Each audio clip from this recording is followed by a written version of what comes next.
Hi hello ನಮಸ್ಕಾರ ಎಲ್ಲರಿಗೂ. Welcome back my YouTube channel. ಈ ಒಂದು ವಿಡಿಯೋದಲ್ಲಿ 2024-25ನೇ ಸಾಲಿಗೆ ಪ್ರೀ ಮೆಟ್ರಿಕ್ಕಿಗೆ ಸಂಬಂಧಿಸಿದಂತಹ ವಿದ್ಯಾರ್ಥಿಗಳು ಯಾವ ರೀತಿ ಅರ್ಜಿಯನ್ನು ಸಲ್ಲಿಸಬೇಕು ಈ ವಿಡಿಯೋದಲ್ಲಿ ನಾನು ತಿಳಿಸಿಕೊಡ್ತಾ ಇದ್ದೀನಿ. ಅದಕ್ಕೂ ಮುಂಚೆ ಯಾರೆಲ್ಲ ಇದೇ ಮೊದಲು ನನ್ನ ಯೂಟ್ಯೂಬ್ ಚಾನಲ್ ಅನ್ನು ನೋಡ್ತಾ ಇದ್ದೀರೋ ದಯವಿಟ್ಟು ಸಬ್ಸ್ಕ್ರೈಬ್ ಮಾಡಿಕೊಂಡು ಪಕ್ಕದಲ್ಲಿ ಕಾಣುವ ಬೆಲ್ ಬಟನ್ ಮೇಲೆ ಕ್ಲಿಕ್ ಮಾಡಿ ಆಲ್ ಅಂತ ಸೆಲೆಕ್ಟ್ ಮಾಡ್ಕೊಳ್ಳಿ. ಸೊ ಬನ್ನಿ, ಹಾಗಾದ್ರೆ ನೀವು ಬಳಸ್ತಕ್ಕಂಥ ಯಾವ್ದಾದ್ರು ಒಂದು ಬ್ರೌಸರ್ ಅಲ್ಲಿ SSP ಅಂತ ಟೈಪ್ ಮಾಡ್ಕೊಳ್ಬೇಕು. SSP ಅಂತ ಕ್ಲಿಕ್ ಮಾಡ್ರಿ ಇಲ್ಲಿ. ಸೊ ಇಲ್ಲಿ ನೀವು ನೋಡ್ತಾ ಇರ್ಬೋದು, click here to create new account for both pre matric or post matric students ಅಂತ ಇದೆ.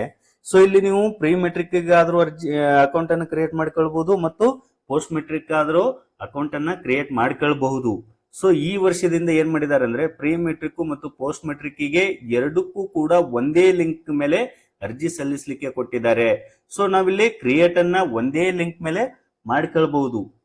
ಸೊ ಇಲ್ಲಿ ಮೊದಲಿಗೆ ನೀವು ಅಕೌಂಟ್ ಕ್ರಿಯೇಟ್ ಅನ್ನ ಲಿಂಕ್ ಏನ್ ಕಾಣ್ತಾ ಇದೆ ಅದ್ರ ಮೇಲೆ ಕ್ಲಿಕ್ ಮಾಡ್ಕೊಂಡಾಗ ಈ ರೀತಿ ಬರುತ್ತೆ ನಿಮ್ಗೆ ವಿದ್ಯಾರ್ಥಿ ಆಧಾರ್ ಸಂಖ್ಯೆಯನ್ನು ನಮೂದಿಸಿ ಅಂತ.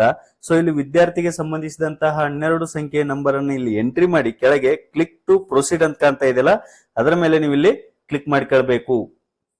ನಂತರ ಅಲ್ಲಿ ಆಧಾರ್ ನಂಬರ್ ಅನ್ನು ಎಂಟ್ರಿ ಮಾಡಿದ ಮೇಲೆ ಈ ರೀತಿಯಾದಂತಹ ಒಂದು ನಿಮ್ಗೆ ಐಡೆಂಟಿಟಿ ವ್ಯಾಲಿಡೇಷನ್ ಸರ್ವಿಸ್ ಅಂತ ಕಾಣಿಸುತ್ತೆ. ಇಲ್ಲಿ ನಿಮ್ಗೆ ಅಲ್ಲಿ ನೇಮ್ ಆಸ್ ಪರ್ ಆಧಾರ್ ಅಂತ ಇದೆ, ಅಂದ್ರೆ ಆಧಾರ್ ಕಾರ್ಡ್ ಅಲ್ಲಿ ಇರುವಂತ ನೇಮು ಮತ್ತು ಆಧಾರ್ ಸಂಖ್ಯೆಯನ್ನು ಎಂಟ್ರಿ ಮಾಡ್ಕೊಂಡು ಇಲ್ಲಿ ಚೆಕ್ ಬಾಕ್ಸ್ ಮೇಲೆ ಕ್ಲಿಕ್ ಮಾಡಿ ಸಬ್ಮಿಟ್ ಅಂತ ಕೊಡ್ರಿ ಇಲ್ಲಿ. ನಂತರ ಅದು ಕಾಂಟ್ಯಾಕ್ಟ್ ಡೀಟೇಲ್ಸ್ ಬರುತ್ತೆ. ಇಲ್ಲಿ ನಿಮ್ಗೆ ಇಲ್ಲಿ ಜೆಂಡರ್ ಮೇಲೆ ಕ್ಲಿಕ್ ಮಾಡ್ಕೊಂಡ್ರಿ, ಮೇಲಿದ್ರೆ ಮೇಲ್ ಅಂತ ಕೊಡ್ರಿ, ಇಲ್ಲ ಫಿಮೇಲ್ ಅಂತ ಕೊಡ್ರಿ. ಇಲ್ಲಿ ಮೇಲ್ ಐಡಿ ಏನು ಕಡ್ಡಾಯ ಇಲ್ಲ, ಸೊ ನೀವು ಎಂಟ್ರಿ ಮಾಡಿದ್ರೆ ನಡೆಯುತ್ತೆ, ಬಿಟ್ರು ನಡೆಯುತ್ತೆ. ಅದೇ ರೀತಿಯಾಗಿ ಎಂಟರ್ ಯುವರ್ ಮೊಬೈಲ್ ನಂಬರ್ ಅಂತ ಇದೆಯಲ್ಲ ಅದನ್ನ ಕಡ್ಡಾಯವಾಗಿ ನಿಮ್ಮ ಪೇರೆಂಟ್ಸ್ ದೇ ಇಲ್ಲಿ ಎಂಟರ್ ಮಾಡ್ಬೇಕಾಗತ್ತೆ. ಇಲ್ಲಿ ಯಾಕಪ್ಪ ಅಂತಂದ್ರೆ ಅದು ಫ್ಯೂಚರ್ ರೆಫರೆನ್ಸ್ ಕೂಡ ಆ ನಂಬರ್ ಬೇಕಾಗತ್ತೆ ಮತ್ತು OTP ಕೂಡ ಅದಕ್ಕೆ ಜನರೇಟ್ ಆಗುತ್ತೆ. ಕೊಟ್ಟಾದ್ಮೇಲೆ ಸಲ್ಲಿಸಿ ಅಂತ ಕೊಡಿ. ಇಲ್ಲಿ ಕೊಟ್ಟಾದ್ಮೇಲೆ ಇಲ್ಲಿ ಎಂಟರ್ OTP ರಿಸೀವ್ಡ್ ಅಂತ ಬಂದಿರುತ್ತೆ. ನೀವು ಯಾವ ನಂಬರ್ ಅನ್ನು ಕೊಟ್ಟಿರ್ತಾರೋ ಆ ನಂಬರ್ಗೆ OTP ಹೋಗಿರುತ್ತೆ. ಬಂದಿರತಕ್ಕಂಥ OTP ಅನ್ನ ಇಲ್ಲಿ ಎಂಟರ್ ಮಾಡಿ ನಂತರ ಇಲ್ಲಿ ಸಲ್ಲಿಸಿ ಅಂತ ಇದೆಯಲ್ಲ ಅದರ ಮೇಲೆ ಕ್ಲಿಕ್ ಮಾಡ್ರಿ. ಅಲ್ಲಿ ಸಲ್ಲಿಸಿ ಅಂತ ಆದ್ಮೇಲೆ ನಿಮ್ಗೆ ಹೊಸ ಪಾಸ್ವರ್ಡ್ ಕ್ರಿಯೇಟ್ ಮಾಡ್ಕೊಳ್ಳಿಕ್ಕೆ ಒಂದು ಆಪ್ಷನ್ ಕಾಣಿಸುತ್ತೆ ನಿಮ್ಗೆ. ಇಲ್ಲಿ ನೀವು ನೋಡ್ತಾ ಇರ್ಬೋದು ನ್ಯೂ ಪಾಸ್ವರ್ಡ್ ಅಂತ ಒಂದಿದೆ. ಅಲ್ಲಿ ನೀವು ಪಾಸ್ವರ್ಡ್ ಅನ್ನ ಹೊಸ ಪಾಸ್ವರ್ಡ್ ಅನ್ನ ಕ್ರಿಯೇಟ್ ಮಾಡ್ಕೊಳ್ಬೇಕಾಗತ್ತೆ. ಇಲ್ಲಿ ಅದೇ ರೀತಿಯಾಗಿ ಮೇಲೆ ಯಾವ ರೀತಿ ಎಂಟರ್ ಮಾಡಿರ್ತೀರೋ ನ್ಯೂ ಪಾಸ್ವರ್ಡ್ ಅನ್ನ ಅದೇ ರೀತಿಯಾಗಿ ಕನ್ಫರ್ಮ್ ಪಾಸ್ವರ್ಡ್ ಕೂಡ ನೀವು as it is same enter ಮಾಡ್ಕೊಂಡು ಸಬ್ಮಿಟ್ ಅಂತ ಕೊಡಿ, ಸಲ್ಲಿಸಿ. ಈ ರೀತಿ ನಿಮಗೆ ಬರುತ್ತೆ. ಧನ್ಯವಾದಗಳು, ನಿಮ್ಮ ಖಾತೆಯನ್ನು SSPಯಲ್ಲಿ ಯಶಸ್ವಿಯಾಗಿ ಸೃಜಿಸಲಾಗಿದೆ. ಈ ರೀತಿಯಾಗಿ ನೀವು ಹೊಸ ವಿದ್ಯಾರ್ಥಿಗಳ ಒಂದು SSP ಕ್ರಿಯೇಟ್ ಅಕೌಂಟ್ ಅನ್ನ ಮಾಡಿಕೊಳ್ಳುವಂತಹ ಪ್ರೋಸೆಸ್ ಇದಾಗಿದೆ. ಸೊ ಇದು ಆದ್ಮೇಲೆ ಯಾವ ರೀತಿ ನಾವು ಲಾಗಿನ್ ಮಾಡ್ಕೊಳ್ಬೇಕು, SSP ID ನಿಮ್ಗೆ ಈಗಾಗಲೇ ನಿಮ್ಮ ಒಂದು ಮೊಬೈಲ್ ನಂಬರ್ಗೆ ಹೋಗಿರುತ್ತೆ. ಆ ಒಂದು SSP ID ಮತ್ತು ಕ್ರಿಯೇಟ್ ಮಾಡಿರ್ತಕ್ಕಂತಹ ಪಾಸ್ವರ್ಡ್ ಅನ್ನು ಎಂಟ್ರಿ ಮಾಡಿ ಯಾವ ರೀತಿ ಲಾಗಿನ್ ಮಾಡ್ಕೊಳ್ಬೇಕಂತ ಮಾಹಿತಿಯನ್ನು ನೋಡ್ತಾ ಹೋಗೋಣ ಈಗ. ಸೊ ನೀವು ಅಕೌಂಟ್ ಅನ್ನ ಕ್ರಿಯೇಟ್ ಮಾಡ್ಕೊಂಡ ನಂತರ ಅಲ್ಲಿ ಸಕ್ಸಸ್ಫುಲ್ ಆಗುತ್ತೆ. ಅಲ್ಲಿ ನಿಮ್ಗೆ ರಿಜಿಸ್ಟರ್ಡ್ ಮೊಬೈಲ್ ನಂಬರ್ಗೆ SSP ID ಮತ್ತು ಪಾಸ್ವರ್ಡ್ ಸೆಂಟ್ ಆಗಿರುತ್ತೆ. ಸೊ ಆ ಒಂದು SSP ID ಮತ್ತು ಪಾಸ್ವರ್ಡ್ ಅನ್ನ ಇಟ್ಕೊಂಡು ನೀವು ಇಲ್ಲಿ ಲಾಗಿನ್ ಆಗ್ಬೇಕಾಗತ್ತೆ. ಅದಕ್ಕಿಂತ ಮುಂಚೆ ನೀವು ಲಾಗಿನ್ ಪೇಜ್ಗೆ ಹೋಗ್ಬೇಕಾದ್ರೆ ಈ ರೀತಿಯಾಗಿ ssp.karnataka.government.in ಅಂತೇಳಿ ವೆಬ್ಸೈಟ್ಗೆ ನೀವು ಸರ್ಚ್ ಕೊಟ್ಟಾಗ ಈ ರೀತಿ ಪೇಜ್ ಕಾಣಿಸುತ್ತೆ ನಿಮ್ಗೆ.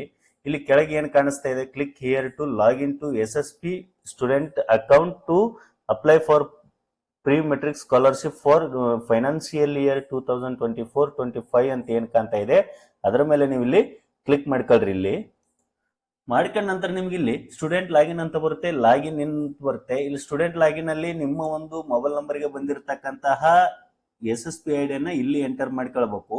ಅದೇ ರೀತಿಯಾಗಿ ನೀವು ಏನ್ ಕ್ರಿಯೇಟ್ ಮಾಡ್ಕೊಂಡಿರ್ತೀರೋ ಆ ಪಾಸ್ವರ್ಡ್ ಅನ್ನ ಇಲ್ಲಿ ಹಾಕಿ ಇಲ್ಲಿ ಕೆಳಗೆ ಕಾಣಿಸ್ತಕ್ಕಂತಹ ಕ್ಯಾಪ್ಚಾವನ್ನ ಇಲ್ಲಿ ಕ್ಯಾಪ್ಚಾ ಬಾಕ್ಸ್ ಅಲ್ಲಿ ಎಂಟರ್ ಮಾಡಿ ಕೆಳಗೆ ಸ್ಟೂಡೆಂಟ್ ಲಾಗಿನ್ ಅಂತ ಇಲ್ಲಿ ಕೊಡ್ರಿ.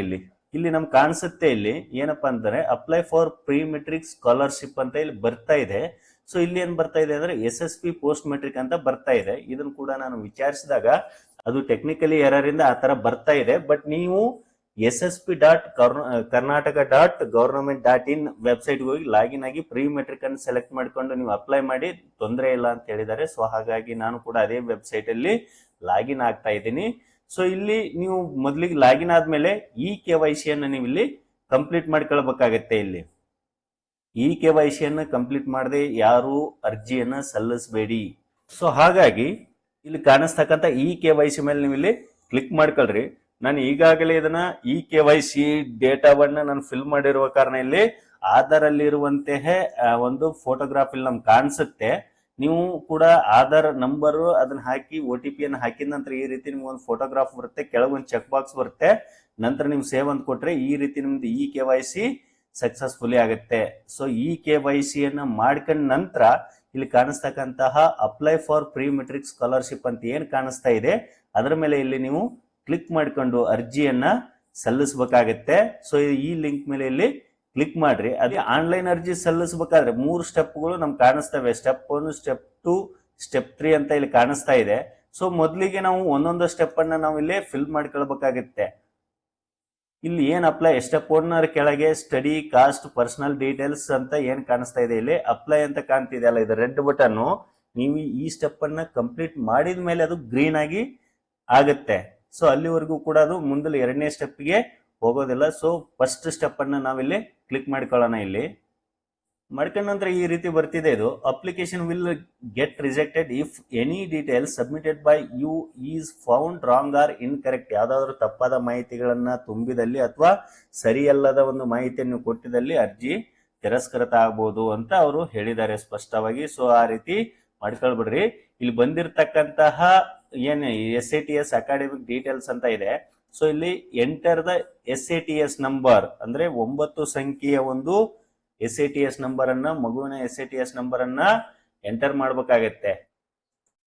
ಸೊ ನೀವಲ್ಲಿ SATS ನಂಬರ್ ಹಾಕಿ ಗೆಟ್ ಡಾಟಾ ಅಂತ ಕೊಟ್ರೆ ನಿಮ್ಮ ಒಂದು ಸ್ಕೂಲಲ್ಲಿ ಓದ್ತಿರ್ತಕ್ಕಂತಹ ಡೇಟಾ ಇದಕ್ಕೆ ಡಂಪ್ ಆಗುತ್ತೆ. ಸೊ ಇಲ್ಲಿ ಓಕೆ ಅಂತ ಕೊಡ್ರಿ. ಮಗುವಿನ ಪೂರ್ತಿಯಾದಂತ ಮಾಹಿತಿ ಇಲ್ಲಿ ನಿಮ್ಗೆ ಲಭ್ಯ ಆಗುತ್ತೆ. ಸೊ ಇದನ್ನ ಸ್ಕ್ರೋಲ್ ಡೌನ್ ಮಾಡ್ತಾ ಬನ್ನಿ. ಇಲ್ಲಿ ಡಿಸ್ಪ್ಲೇಡ್ ಡೀಟೇಲ್ಸ್ ಆರ್ ಕರೆಕ್ಟ್ ಅಂತ ಕೇಳ್ತಾ ಇದೆ. ಎಸ್ ಆರ್ ನೋ ಅಂತ ಇದೆ. ಎಸ್ ಅಂತಿದ್ರೆ ಎಸ್ ಅಂತ ಕೊಡಿ, ಇಲ್ಲಾಂದ್ರೆ ನೋ ಅಂತಿದ್ರೆ ನೋ ಅಂತ ಕೊಡ್ರಿ. ಸೊ ಇಲ್ಲಿ ಎಸ್ ಅಂತ ಕೊಟ್ಟ ಮೇಲೆ ಸೇವ್ ಅಂಡ್ ಪ್ರೊಸೀಡ್ ಅಂತ ಬರ್ತಾ ಇದೆ, ಅದ್ರ ಮೇಲೆ ಕ್ಲಿಕ್ ಮಾಡ್ರಿ. ಡೇಟಾ ಸೇವ್ಡ್ ಸಕ್ಸಸ್ಫುಲಿ ಅಂತ ಬಂತು, ಓಕೆ ಅಂತ ಕೊಡ್ರಿ. ಇಲ್ಲಿ ಹಾಗೆ ಇದನ್ನ ಸ್ಕ್ರೋಲ್ ಡೌನ್ ಮಾಡ್ತಾ ಬನ್ನಿ. Second option parent occupation details ಅಂತ ಇದೆ. ಪೋಷಕರ ಅನೈರ್ಮಲ್ಯ ವೃತ್ತಿಯ ವಿವರ ಅಂತ ಇದೆ. ಸೊ ಇಲ್ಲಿ ಸೆಲೆಕ್ಟ್ ಆಕ್ಯುಪೇಷನ್ ಅಂತ ಕೊಡ್ರಿ. ಇಲ್ಲಿ ನೋ ಅಂತ ಕೊಟ್ಟು ಇಲ್ಲಿ ಸೇವ್ ಅಂಡ್ ಪ್ರೊಸೀಡ್ ಮಾಡಿ. ಇಲ್ಲಿ parent occupation details submitted successfully, okay. Scroll down ಮಾಡ್ತಾ ಬನ್ನಿ. ಇಲ್ಲಿ ನೆಕ್ಸ್ಟ್ ಕಾಸ್ಟ್ ಇನ್ಕಮ್ ಡೀಟೇಲ್ಸ್, ಜಾತಿ ಮತ್ತು ಆದಾಯದ ವಿವರಗಳಂತಿದೆ. ನಿಮ್ಮ ಬಳಿ ಜಾತಿ ಆದಾಯ ಪ್ರಮಾಣ ಪತ್ರ ಇದೆ ಅಂತ ಇದ್ದಲ್ಲಿ ಎಸ್ ಅಂತ ಕೊಡ್ರಿ. ಇಲ್ಲಿ ಕೊಟ್ಟಾದ್ಮೇಲೆ ಎಂಟರ್ ಸರ್ಟಿಫಿಕೇಟ್ಸ್ ಡೀಟೇಲ್ಸ್ ಅಂತ ಇದೆ. ರಿಲಿಜನ್ ನಿಮ್ದು ಹಿಂದೂ ಆಗಿದ್ರೆ ಹಿಂದೂ ಅಂತ ಸೆಲೆಕ್ಟ್ ಮಾಡಿ, ನಿಮ್ದು ಯಾವ ರಿಲಿಜನ್ ಇರುತ್ತೋ ಸೊ ಅದನ್ನ ನೀವು ಇಲ್ಲಿ ಸೆಲೆಕ್ಟ್ ಮಾಡ್ಕೊಳ್ಬೇಕು. ನಂತರ ಕಾಸ್ಟ್ ಸರ್ಟಿಫಿಕೇಟ್ ನಂಬರ್ ಅನ್ನ ಇಲ್ಲಿ ಎಂಟರ್ ಮಾಡಿ. ಅದೇ ರೀತಿಯಾಗಿ ಇನ್ಕಮ್ ಸರ್ಟಿಫಿಕೇಟ್ ನಂಬರ್ ಅನ್ನು ಕೂಡ ಇಲ್ಲಿ ನೀವು ಇಲ್ಲಿ ಎಂಟರ್ ಮಾಡ್ಕೊಳ್ಬೇಕು. ನೀವು ಅಲ್ಲಿ ಕಾಸ್ಟ್ ಅಂಡ್ ಸರ್ಟಿಫಿಕೇಟ್ ನಂಬರ್ ಅನ್ನು ಎಂಟರ್ ಮಾಡಿದ್ಮೇಲೆ ಈ ರೀತಿ ಡಾಟಾ ಎಲ್ಲ ಶೋ ಆಗುತ್ತೆ. ಇಲ್ಲಿ ಪ್ರದರ್ಶಿಸಲಾದ ಎಲ್ಲ ವಿವರಗಳು ಸರಿಯಾಗಿವೆ ಅಂತಿದ್ದಲ್ಲಿ ಎಸ್ ಅಂತ ಕೊಡ್ರಿ. ಕೆಳಗೆ ಸೇವ್ ಅಂಡ್ ಪ್ರೊಸೀಡ್, ಇಲ್ಲಿ ಎಸ್ ಅಂತ ಕೊಡ್ರಿ. ಇಲ್ಲಿ cost and income details saved successfully, okay. Scroll down ಮಾಡ್ತಾ ಹಾಗೆ ಕೆಳಗೆ ಬನ್ನಿ. ಇಲ್ಲಿ ಡಿಸಬಿಲಿಟಿ ಡೀಟೇಲ್ಸ್ ಕೇಳ್ತಾ ಇದೆ. PH ಆಗಿದ್ರೆ ಎಸ್ ಅಂತ ಕೊಡ್ರಿ, ಇಲ್ಲಾಂದ್ರೆ ನೋ ಅಂತ ಕೊಡ್ರಿ. ಇಲ್ಲಿ ನಂತರ save and proceed. Disability details saved successfully, okay. Next ಇಲ್ಲಿ ಪರ್ಸನಲ್ ಡೀಟೇಲ್ಸ್ ಕೇಳ್ತಾ ಇದೆ. ಸ್ಟೂಡೆಂಟ್ ನೇಮ್ ಆಲ್ರೆಡಿ ಎಂಟರ್ ಇದೆ. ಅದೇ ರೀತಿ ಜೆಂಡರ್ ಎಂಟರ್ ಇದೆ. ಮೊಬೈಲ್ ನಂಬರ್ ಆಲ್ರೆಡಿ ಎಂಟರ್ ಇದೆ. ನಂತರ ಡಿಸ್ಟಿಕ್, ನೀವಿಲ್ಲಿ ಮಗು ವಾಸ ಮಾಡತಕ್ಕಂತಹ ಸಂಪೂರ್ಣ ವಿಳಾಸವನ್ನ ನೀವಿಲ್ಲಿ ಎಂಟರ್ ಮಾಡ್ಕೊಳ್ಬೇಕು. ಜಿಲ್ಲೆ, ತಾಲೂಕು, ಯಾವ ಕಾನ್ಸ್ಟಿಟ್ಯೂಷನ್ ಅಸೆಂಬ್ಲಿಗೆ ಬರುತ್ತೆ ಅದು, ಪಿನ್ ಕೋಡು, ಅದೇ ರೀತಿಯಾಗಿ ವಾಸಸ್ಥಳದ ಎಲ್ಲಿ ಬರ್ತಾರೆ ಅವನು ಅಂತಕ್ಕಂಥ ಕಂಪ್ಲೀಟ್ ಮಾಹಿತಿಯನ್ನು ತುಂಬ್ಕೋಬೇಕಾಗತ್ತೆ ಇಲ್ಲಿ.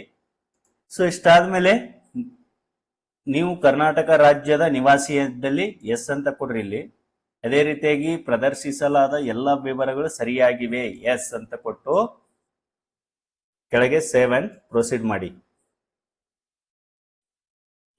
Data saved successfully, okay. ಅಲ್ಲಿಗೆ ಫಸ್ಟ್ ಸ್ಟೆಪ್ ನಿಮ್ದು ಕಂಪ್ಲೀಟ್ ಆಗಿದೆ. ಎಲ್ಲ ಫಸ್ಟ್ ಸ್ಟೆಪ್ ಅನ್ನ ಇಲ್ಲಿ ಕಂಪ್ಲೀಟ್ ಮಾಡಿದ್ರೆ ಅದನ್ನ ಚೆಕ್ ಮಾಡ್ಕೋಬೇಕಾದ್ರೆ ಬ್ಯಾಕ್ ಅಂತ ಬರ್ರಿ. ಇಲ್ಲಿ ಸೊ ನೀವಿಲ್ಲಿ ನೋಡ್ತಾ ಇರ್ಬೋದು, ಇಲ್ಲಿ ಆಗ್ಲೇ ರೆಡ್ ಇತ್ತು. ಇಲ್ಲಿ ಫಸ್ಟ್ ಸ್ಟೆಪ್ ಒಂದರಲ್ಲಿ ಇಲ್ಲಿ ರೆಡ್ ಇತ್ತು ಅಪ್ಲೈ ಅಂತ, ಈಗ ಗ್ರೀನ್ ಆಗಿದೆ. ಅಂದ್ರೆ ಸಕ್ಸಸ್ಫುಲ್ ಆಗಿ ಫಸ್ಟ್ ಸ್ಟೆಪ್ ಅನ್ನ ಇಲ್ಲಿ ಕಂಪ್ಲೀಟ್ ಮಾಡಿದ್ವಿ. ಈಗ ಸೆಕೆಂಡ್ ಸ್ಟೆಪ್ ಅನ್ನ ಅಪ್ಲೈ ಮಾಡಬೇಕು. ಸೊ ಇಲ್ಲಿ ಅಪ್ಲೈ ಬಟನ್ ಮೇಲೆ ಇಲ್ಲಿ ಕ್ಲಿಕ್ ಮಾಡ್ಕೊಳ್ಬೇಕಾಗತ್ತೆ. ಇಲ್ಲಿ ಫಸ್ಟ್ ಸ್ಟೆಪ್ ಇಲ್ಲಿ ಏನಿದೆ ಅಂದ್ರೆ ಎರಡನೇ ಸ್ಟೆಪ್ ಅಲ್ಲಿ hosteller or day scholars details ಅಂತ ಇದೆ. ಸೊ ಇಲ್ಲಿ ಕನ್ಫ್ಯೂಷನ್ ಏನಪ್ಪಾ ಅಂತಂದ್ರೆ, ಯಾವ ವಿದ್ಯಾರ್ಥಿಗಳು ಹಾಸ್ಟೆಲ್ ಅಲ್ಲಿ ಇದಾರೋ ಅವರು ಹಾಸ್ಟೆಲರ್ ಅಂತ ಇಲ್ಲಿ ಸೆಲೆಕ್ಟ್ ಮಾಡ್ಕೊಳ್ಬೇಕು. ಇಲ್ಲಿ ಕೊಟ್ಟಿದ್ದಾರೆ, ನೀವು ಡೇ ಸ್ಕಾಲರ್ ವಿದ್ಯಾರ್ಥಿ ಅಂತ ಇದೆ. ಇಲ್ಲಿ ಡೇ ಸ್ಕಾಲರ್ ಅಂದ್ರೆ ಹಾಸ್ಟೆಲ್ನಾಗ ಇರ್ಲಾರ್ದಂತಹ ವಿದ್ಯಾರ್ಥಿಗಳು, ಅಂದ್ರೆ ಮನೆಯಿಂದ ಅಥವಾ ಯಾವ್ದೋ ಒಂದು ರೂಮ್ ಇಂದ ಹೋಗ್ತಕ್ಕಂತ ವಿದ್ಯಾರ್ಥಿಗಳು, ಹಾಸ್ಟೆಲ್ ಅಲ್ಲಿ ಇರ್ಲಾರ್ದಂತಹ ವಿದ್ಯಾರ್ಥಿಗಳು ಡೇ ಸ್ಕಾಲರ್ ಆಗ್ತಾರೆ.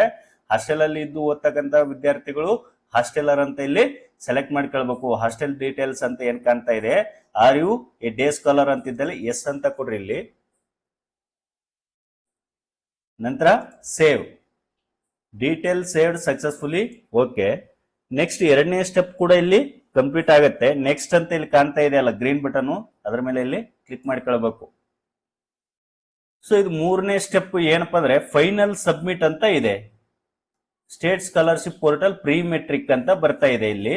ಸೊ ಇಲ್ಲಿ ನೀವು ತುಂಬಿರ್ತಕ್ಕಂತಹ ಎಲ್ಲಾ ಡೇಟಾಗಳು ಇಲ್ಲಿ ನಿಮ್ಗೆ ಅವೈಲೇಬಲ್ ಆಗಿ ಇರುತ್ತೆ, ಕಾಣಿಸುತ್ತೆ.